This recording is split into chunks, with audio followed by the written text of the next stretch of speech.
Glória a Deus. Seguindo aqui, eu gostaria nesse momento, eu sei que nós temos aí feito de mês a mês um planejamento de pregar em cima de um tema específico. E esse mês nós estivemos de acordo de pregar sobre o lar cristão, a família cristã. Mas, tendo em vista o momento, por ser oportuno e pertinente, eu acredito que nós temos que falar alguma coisa relacionada ao que vivemos aqui ontem, que passamos aqui ontem, esse momento tão interessante, tão maravilhoso na vida desta casa de oração. Até simbolicamente foi passado ali um cajado bem grande, irmãos? Cajado devia ter 1,90 m, mais ou menos, Mas é um cajado bem servido, que eu ajudei a escolher. Eu fui lá com ele comprar esse cajado. Tinha um preto, um dourado e aquele. Mas a gente olhou para aquele. Bem interessante, Só que não cabe no meu pescoço.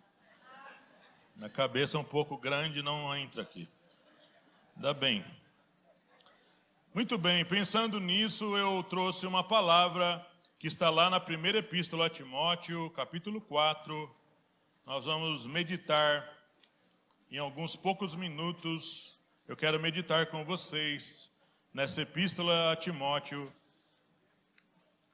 capítulo 4, aí do versículo 6 ao 16. Eu quero usar uma forma diferente de pregar. Eu quero que você deixe aberto no texto. E à medida que eu for adentrando a argumentação, para te ganhar tempo, a gente vai argumentando sobre esse texto. Pensando na vida do homem que estava recebendo a carta, que era Timóteo, a maioria dos teólogos e estudiosos bíblicos acredita que Timóteo deveria de ter na faixa de uns 23 a 25 anos de idade, quando recebeu essa epístola do seu pai na fé, o apóstolo Paulo. Então, não era comum para a cultura da época ter um pastor tão novo, um líder tão novo na igreja. Eu sei que Timóteo foi criado por sua avó Lóide, sua mãe Eunice, na palavra de Deus. Como eu quero traçar aqui esse texto e levar um paralelo para o Samuel, para todos nós que temos essa incumbência de ser pastores, e todos os irmãos da igreja. Que o Samuel está há muito tempo na casa de Deus, mas o que ele recebeu ontem é algo novo para ele. Totalmente novo. É uma virada de chave na vida dele. E na vida de todos nós, que estaremos a partir de ontem, sob a responsabilidade dele. Então, queridos e amados irmãos, ali o jovem Timóteo precisava de conselhos práticos para agora seguir como pastor da igreja onde ele estava, na cidade onde ele estava.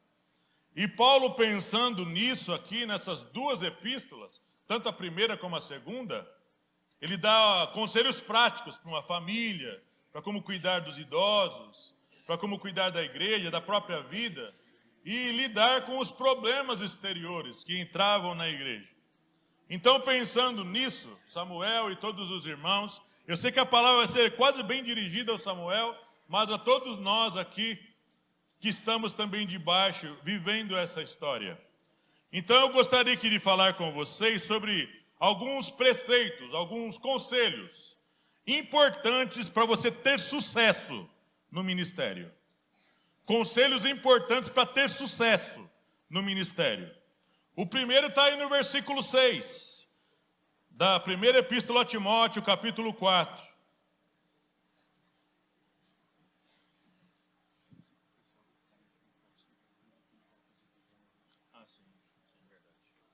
Antes de entrar a palavra, o Rodrigo me lembrou uma coisa. Hoje não haverá a divisão das salas na EBD, como tradicionalmente nós fazemos. Tá bom, queridos irmãos? Então, semana que vem nós retomamos a nossa rotina normal. Então, no versículo 6 diz aí: propondo estas coisas aos irmãos, serás bom ministro de Jesus Cristo, criado com as palavras da fé e da boa doutrina que tens seguido. O primeiro conselho aqui de Paulo a Timóteo é que ele deveria de manter as bases. Deve manter as bases que foram firmadas há muito tempo. Aqui no caso até mais de 50 anos, né, pastor? Porque o senhor começou lá, né? E aqui depois deu continuidade aqui no bairro do Parque América. E o Samuel tem andado quase desde sempre, ouvindo essas bases que foram firmadas há muito tempo. É interessante que aqui, ontem havia uma irmã aqui, a Uda, e ela teve uma visão aqui, né, pastor, dessa casa, e disse que quando ela queria ver os alicerces, acho que ela descia e não chegava, né? Um negócio muito fundo, porque são bases eternas, não dá para alcançar.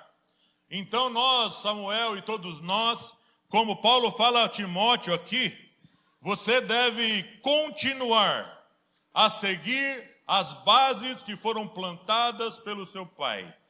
Usando de um texto do Velho Testamento, nós não podemos remover os marcos antigos que foram colocados pelos nossos pais ou pelos homens mais velhos. Muita igreja tem adentrado por um caminho estranho nos nossos dias, rompendo com bases que não podem ser rompidas, não pregando mais doutrinas como a segunda vinda de Jesus, a doutrina da santificação, de que Jesus Cristo é o Senhor, sabe, doutrinas estranhas têm entrado na igreja e rompido, destruído as bases da igreja. Se você fizer isso, Samuel e todos nós, ele fala aqui no início do verso 6, propondo estas coisas aos irmãos, serás bom ministro de Jesus Cristo. Esse é o nosso objetivo como obreiro, é ser um bom ministro de Jesus. Pregar a verdade, irmão querido. Sempre falar a verdade a todos os irmãos que adentram a casa de Deus.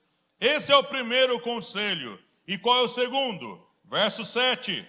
Mas rejeita as fábulas profanas e de velhas, e exercita-te a ti mesmo em piedade.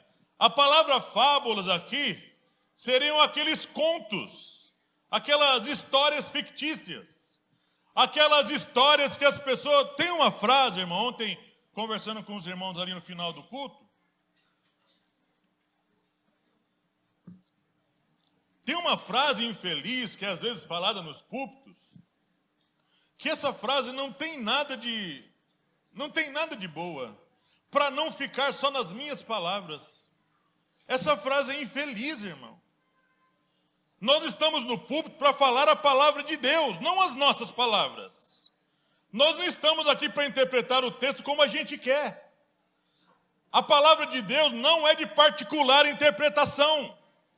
Ela é seguida por uma interpretação que Deus dá. Nós temos que buscar em Deus a interpretação correta das Escrituras. Nós não temos o direito aqui de pregar o que a gente quer, de falar o que a gente quer, de pensar da palavra que a gente quer.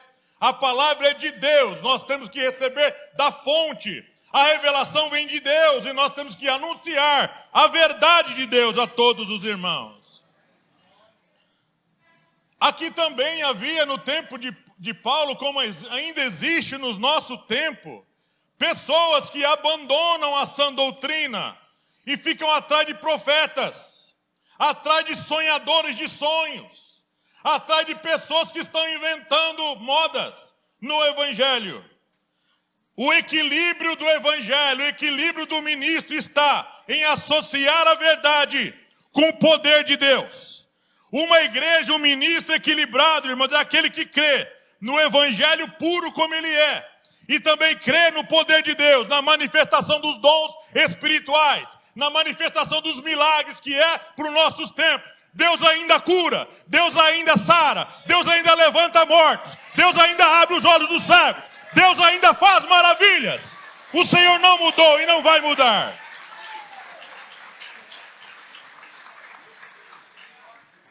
E tudo isso associado a uma vida de piedade. Exercita-te a ti mesmo na piedade, uma vida reta.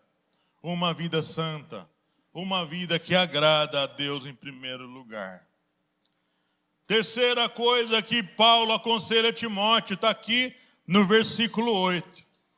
Porque o exercício corporal para pouco aproveita, mas a piedade para tudo é proveitosa, tendo a promessa da vida presente e da que há de vir. Será que Paulo era contra fazer exercícios físicos?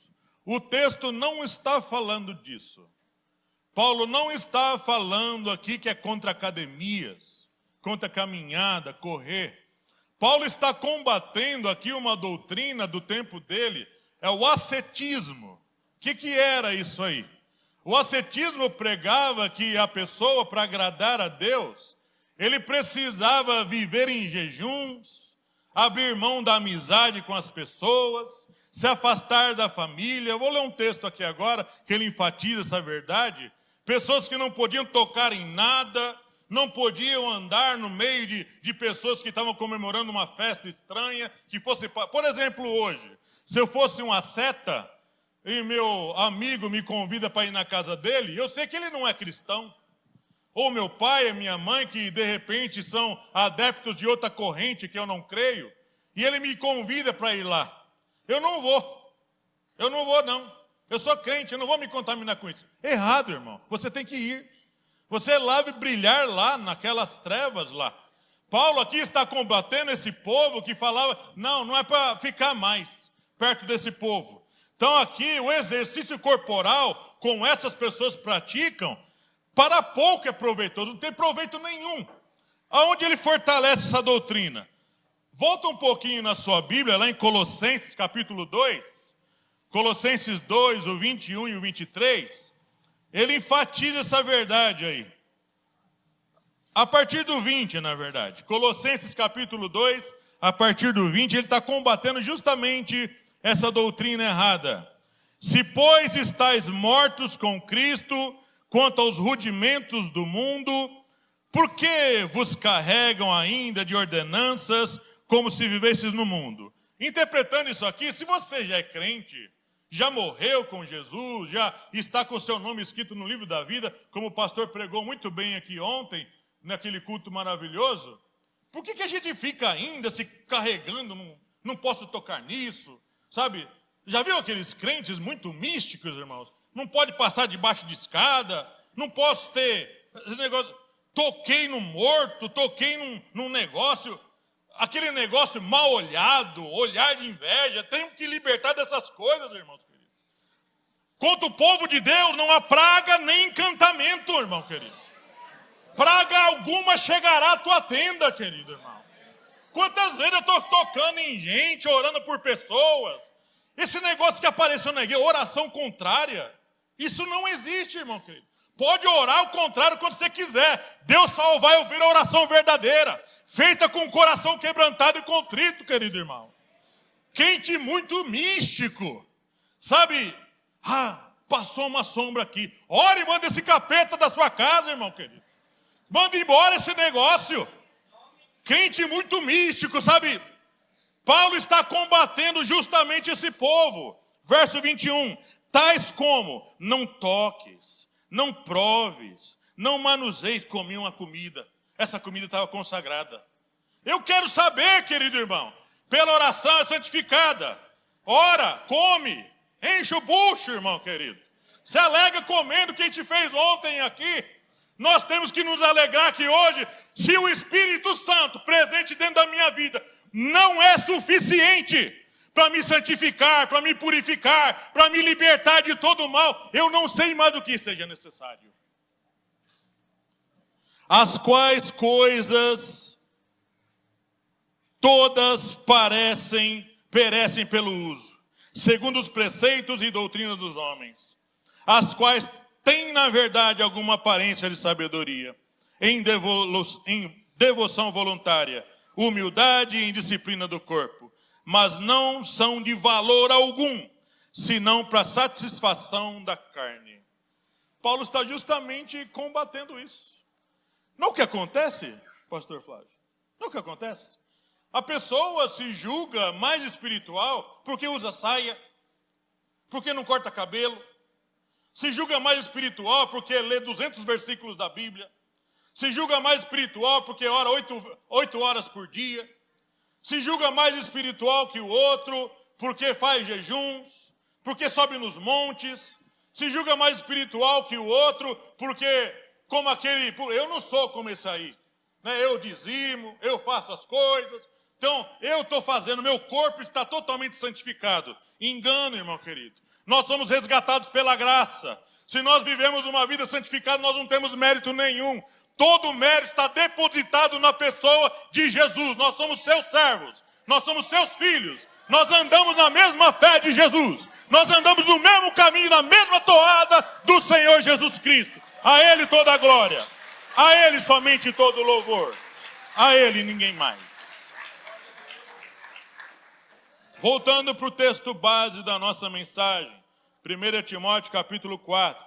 Conselhos importantes para ter sucesso no ministério. Ainda bem que o Samuel, eu ando com ele, eu conheço bem, ele não é chatinho, né? É meio chatinho às vezes, né? Mas é uma bênção. Ele pega no meu pé e eu pego no pé dele.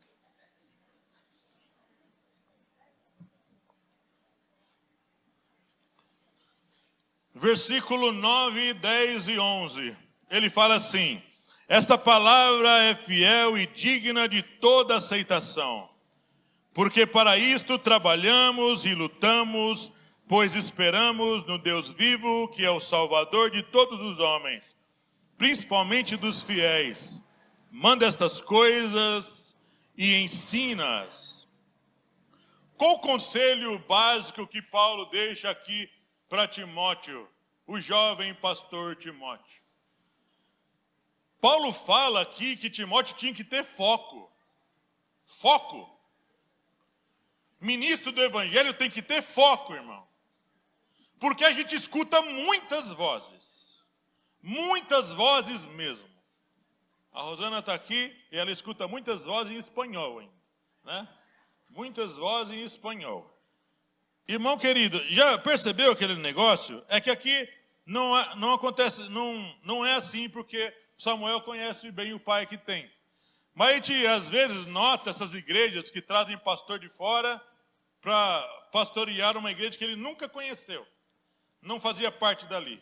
E ali ele começa a se envolver com a vida da igreja e ele nota que os membros antigos ali, aquele pastor era isso, não fazia aquilo, aquele pastor não nos ajudava, e assim por diante. E ele fica ouvindo esse monte de voz. Se ele não tiver foco, ele vai usar o púlpito para levar mensagens particulares. Vai começar a usar aqui os textos bíblicos para direcionar a palavra para aquele que ele ouviu falar, que era isso, que era aquilo, que era isso, que era aquilo. Nós, irmãos, aqui nós temos que ter foco. Paulo fala, esta palavra é fiel e digna de toda aceitação. Nós temos que sempre ter em mente de usar a palavra verdadeira, que é inerrante, é infalível, que não tem erro, não tem falha. Essa palavra é digna de toda aceitação. Nós temos que ter as Escrituras como base de todos os nossos sermões. Uma vez uma pessoa foi procurar o pastor Shed e perguntou, o senhor tem uma palavra de Deus para mim aí? Ele esperava ouvir uma profecia, né? Particular para a vida dele. O pastor Shed, usando de um texto, ele falou assim, tem, irmão, se arrependa. Se arrependa da maldade que você vive. Então, nós, irmãos, não temos que estar no púlpito para inventar. Nós, como ministros do Evangelho, não podemos ficar inventando aqui. Dá uma palavra para poder agradar você, agradar a mim. Muitas vezes a gente senta no banco, a gente é chacoalhado por o pregador que está aqui. Então Samuel e todos nós temos que acatar o que Paulo falou para Timóteo. Esta palavra é fiel, digna de toda aceitação, porque para isto trabalhamos, lutamos, esperamos no Deus vivo, que é o Salvador de todos os homens, principalmente dos fiéis. Manda estas coisas e ensina. Tinha dois verbos gregos muito usados por Paulo, querigma e didaquê. Prega e ensina. Prega e ensina. prega e ensina. Era uma base na vida do apóstolo Paulo. Tinha que ser uma base na vida do Timóteo. E tem que ser uma base para a nossa vida. Nós temos que continuar pregando. As pessoas não querem que a gente pregue. Continua pregando. Não dá para pregar aqui, então ensina. O ensino é o detalhamento de uma pregação. Nós temos que continuar pregando a verdade, ensinando os detalhes da verdade. E mais, falar o seguinte, irmão, que só Jesus Cristo é o Senhor. Nós só declaramos aqui a nossa fé em Deus, em Jesus Cristo e no Espírito Santo que habita dentro de nós. Nós não cremos em outra coisa.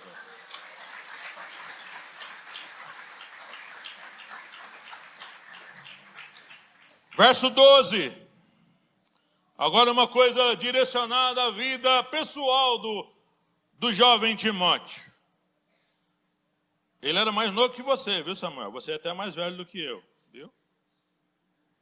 Ninguém despreze a tua mocidade, mas ser o exemplo dos fiéis na palavra, no trato, no amor, no espírito com letra minúscula, na fé e na pureza.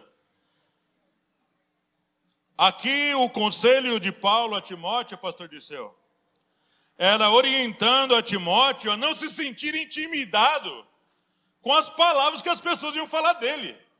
O pastor que está na nossa igreja agora, 23 anos. Nem Paulo, no seu tempo de sinédrio, convivia com líderes tão novinhos assim. Como é que um pastor, numa idade dessa, pode ensinar uma igreja? Irmãos queridos, quando o chamado vem de Deus, a gente tem que simplesmente honrar o servo do Senhor. Nós temos que simplesmente aceitar a vontade de Deus. Nós temos que nos prostrar diante das escolhas que Deus faz. O ministro da casa de Deus não é escolha de homens. É escolha de Deus primeiro. Não era para se sentir menosprezado pelos olhares de depreciação que muitas vezes os irmãos vão demonstrar. Você não tem que basear a sua vida nisso. Nós temos que seguir firme no nosso ministério. Seguir firme fazendo o trabalho que Deus colocou nas nossas mãos. Isso vale para todos aqui que tem um trabalho na casa de Deus. Não se importe com palavras que denigrem a sua posição, que você não tem estudo, que você não é bonito, que você não tem a aparência ou a beleza que a sociedade diz que você deve ter, ou você é gordo, é cabeçudo, ou é isso, aquilo. Não importa, se a sabedoria de Deus, se o Espírito de Deus habita em você, se Ele te chamou para fazer a obra, faça a obra de Deus, querido irmão. Faça a obra de Deus.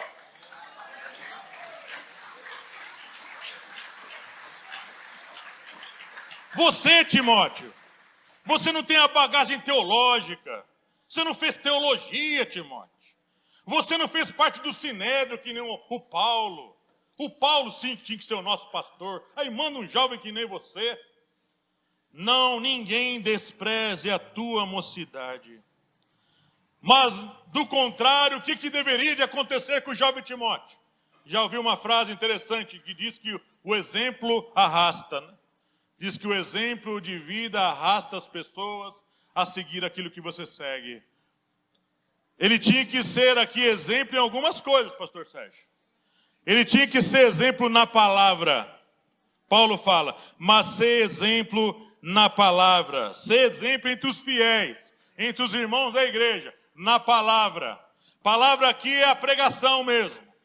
Palavra aqui é o convívio, a conversa com os irmãos. Palavra aqui é o ensino da palavra. Ser exemplo também no trato, sabe, na relação com os irmãos, na amizade, ser carinhoso, aprender a abraçar. Como dizem que o pastor tem que ser cheiro de ovelha, né? Tem que abraçar, chegar junto, não ficar bajulando os que têm dinheiro, não ficar só, sabe, abraçando aqueles que têm uma certa posição social. Abraçar todos, estar junto de todos, visitar todos. O pastor deve ter isso na sua mente. Deve ser amável, carinhoso, no amor. O amor deve ser compartilhado com todos. No espírito. Espírito aqui com letra minúscula, não está com letra maiúscula. o espírito do homem mesmo. Esse homem deve ter aqui uma disposição interior. Ele deve transpirar o desejo de cuidar daquele rebanho. Ele deve transpirar na sua alma, nas suas entranhas, o desejo, a alegria de ser um líder naquela casa, de saber ser sido escolhido naquela casa. Irmãos queridos, nós aqui, nós nos alegramos com o que aconteceu ontem. Eu me alegro muito, querido irmão.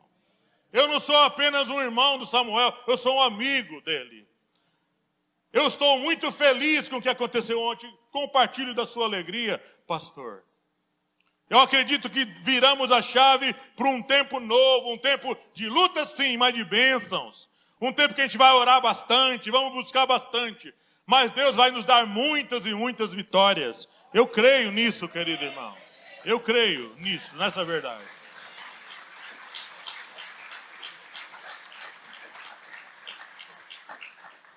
Ser exemplo na fé. Palavra cheia de unção. Palavra cheia de revelação, querido irmão. O pregador tem que ter revelação da palavra de Deus. Tem que sentir a revelação chegando e anunciar para o povo. Nós não podemos esconder o que Deus coloca de novo no nosso coração. Tem que transpirar a revelação de Deus aqui. Palavra de fé, declarar ordem, mandar os demônios embora, declarar cura, declarar libertação sobre os cativos. O ministro de Deus tem que ser cheio de fé. Inclusive, é uma coisa interessante que no livro de Atos, era um dos requisitos para ser diácono. Requisito para ser diácono. Cheio do Espírito Santo, cheio de fé. Imagine o pastor. Deve ter 2 ou 3 vezes mais que isso. E na pureza, ser exemplo na pureza. Cultivar a santificação em todo tempo. Incentivar isso entre os fiéis. Eu não sei se os irmãos sabem, mas alguns anos atrás, um pastor mandou para mim um anúncio assim, que lá na Alemanha os pastores são profissionais. Eles recebem salário e são registrados como profissionais mesmo. E foi lançado um anúncio no jornal, né? Precisa-se de pastor para a igreja evangélica de tal endereço. Se eu não me engano, na cidade de Berlim, na Alemanha. Só que tinha um detalhe assim: precisa ser crente. Por quê, irmãos? Porque muitos homens que não são mais crentes, ministros que não são mais crentes, estão cuidando de igrejas. Têm uma boa oratória, sabem falar um ótimo português, com palavras rebuscadas, eruditas, gostam de falar que fulano disse, que cicrano disse, que Champlin diz isso, que Roger diz isso no seu tratado de teologia, que fulano, Calvino disse isso. Tudo isso você decora. Os hinos da igreja você decora. A maneira de cultuar, tudo se decora. E você parece um crente. Mas muitos ministros do evangelho não são mais crentes, irmãos. Tem muito pastor que não é crente e está cuidando da igreja. Infelizmente, isso está cada dia mais real. Então tem que ser exemplo na pureza. Tem que cultivar uma vida de santificação. Qual é outro conselho que Paulo dá a Timóteo? Está aí no versículo 13. Estamos acabando já. No 16 ele termina. Persiste em ler, exortar e ensinar, até que eu vá. Ter uma ocupação em ler. Ministro do Evangelho tem que ler bastante a Bíblia e bons livros. A Bíblia e bons livros. Tem muito livro evangélico, você tem que queimar. Tem muito CD evangélico, tem que queimar. Tem muita música evangélica, você tem que, anular do seu hall de músicas para ouvir. Tem muita heresia em muito livro, tem muita heresia em muita música, tem muita heresia em muita pregação que se ouve nos nossos dias. Mas nós temos que ocupar a nossa mente em ler, persiste em ler. Exortar não é ficar dando pancada nos irmãos. Exortar é uma palavra que significa estimular a fé dos irmãos. Exortar é estimular os irmãos a prosseguir na fé, caminhando firmes nessa jornada que se chama Jesus Cristo. Ele é o caminho, Ele é a verdade e Ele é a vida. E Ele fala aqui também, até que eu vá. É interessante essa frase aqui. Tem muito sentido aqui essa frase. O líder, o pastor que chega numa posição eminente, numa posição alta, acho que não tem que prestar mais conta para ninguém. Sabe, não, eu sou agora o apóstolo. Próximo passo é ser semideus. Não tem que prestar conta a ninguém. Nós sempre temos que prestar conta a Deus e aos nossos irmãos. Nossa vida tem que ser um livro aberto, uma carta lida por todos os homens, principalmente aos irmãos. Então Paulo estava falando para Timóteo, até que eu vá, Timóteo, e te dê novos conselhos, te ajude em novas lidas que você ainda não sabe e não deu para escrever tudo. Qual é o outro conselho que Paulo fala a Timóteo? Verso 14. Não despreze o dom que há em ti, o qual te foi dado por profecia, com imposição das mãos do presbitério. Lá no verso 12, não era para se sentir desprezado pelos olhares exteriores. Aqui não era para se sentir desprezado pelo dom que ele tinha. Timóteo era para olhar para dentro da vida dele e saber que o que ele tinha foi dado por Deus. Irmãos, para uma pessoa ser escolhida como líder, como pastor naquela casa, existe uma série de testificações, de testemunhos exteriores e interiores, que mostram que aquela pessoa foi escolhida para o cargo. Ali, irmãos, houve uma série de líderes do presbitério da igreja que impôs as mãos na vida do Timóteo. Timóteo, você não está aí, você caiu de paraquedas aí. Você foi escolhido, Timóteo. Houve um grupo de pessoas que orou por você, impôs a mão sobre você, assim você, Samuel. Assim você que tem um cargo na igreja, alguém declarou que você tinha o chamado. Você investiu nisso, você trabalhou nisso. Houve um reconhecimento de Deus, houve um reconhecimento da liderança local. E hoje você está na posição que Deus quer que você esteja.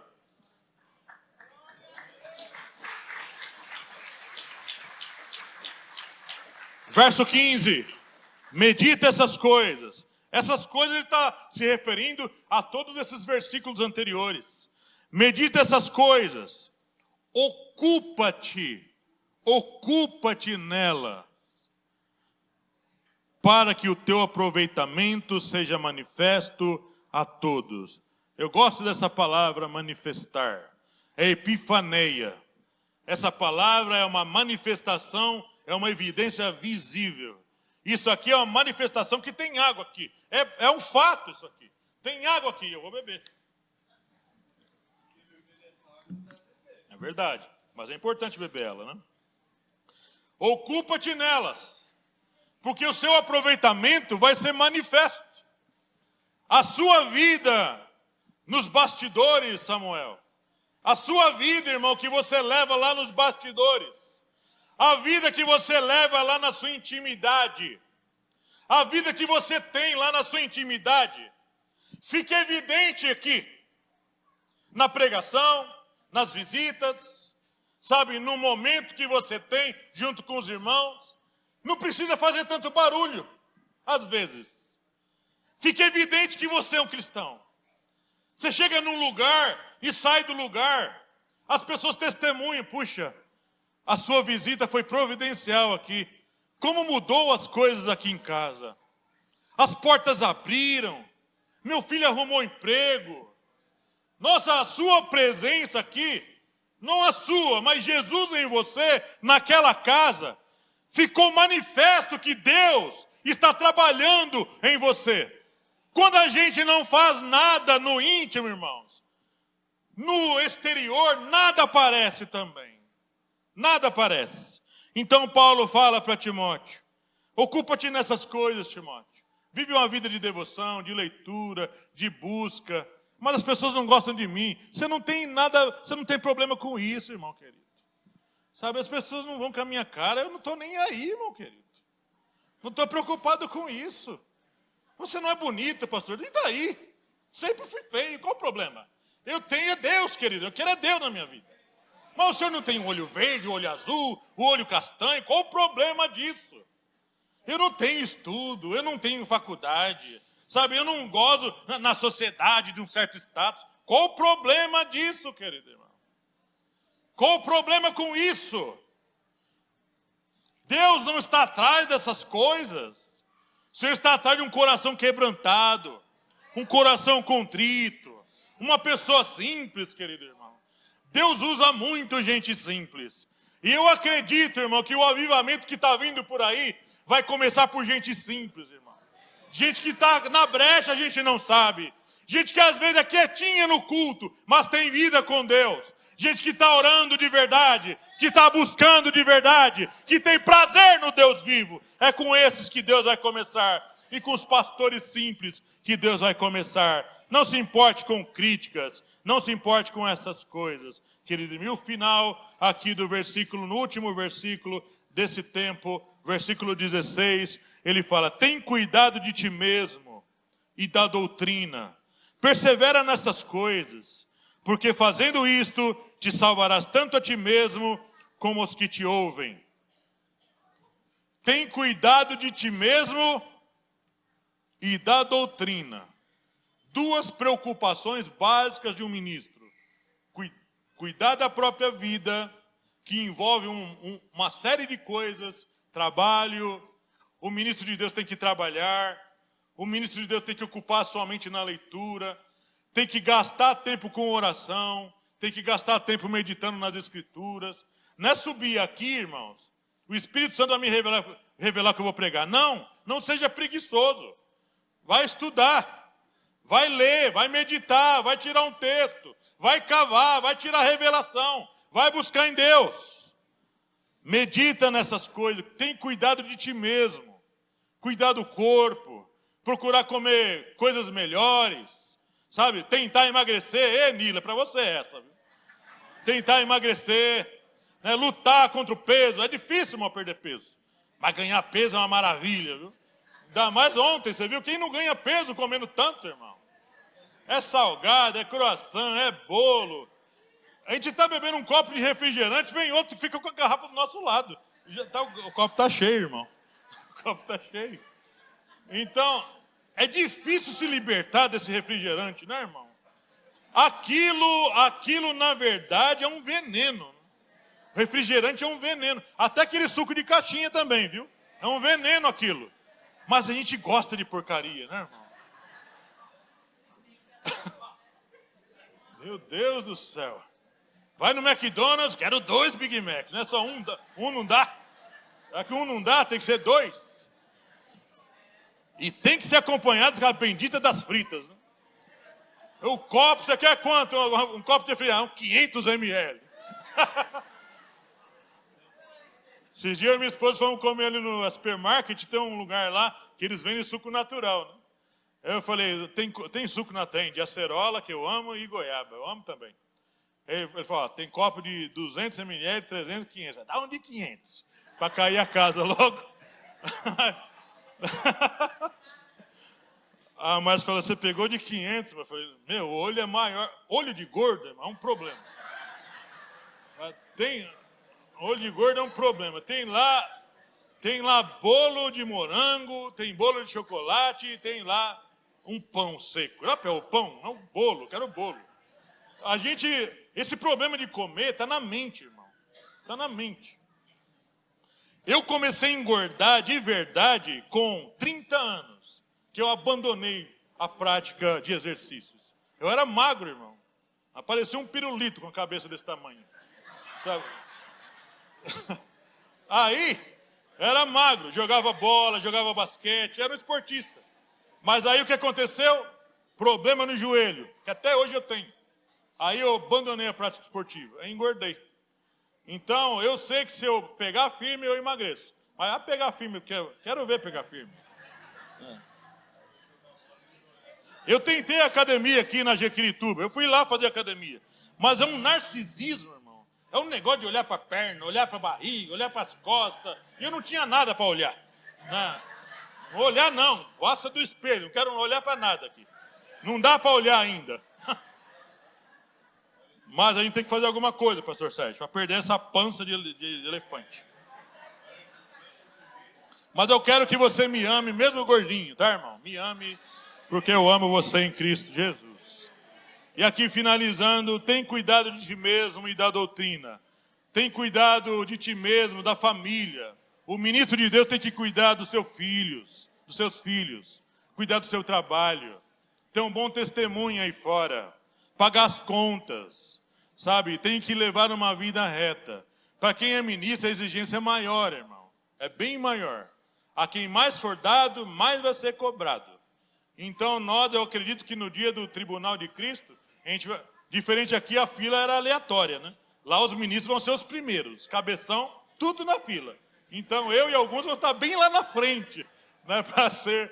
Ainda bem que o tribunal não é para condenação, né? Só para receber galardões ou perder, né? E espero que em Deus a gente ganhe muitos galardões, né? Muitos galardões.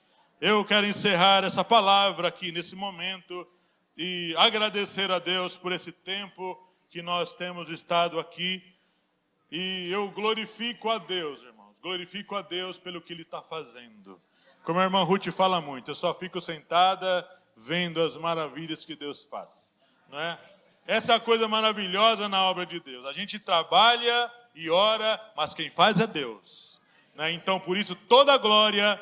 Toda honra seja dada ao Senhor Criador. Graça e paz.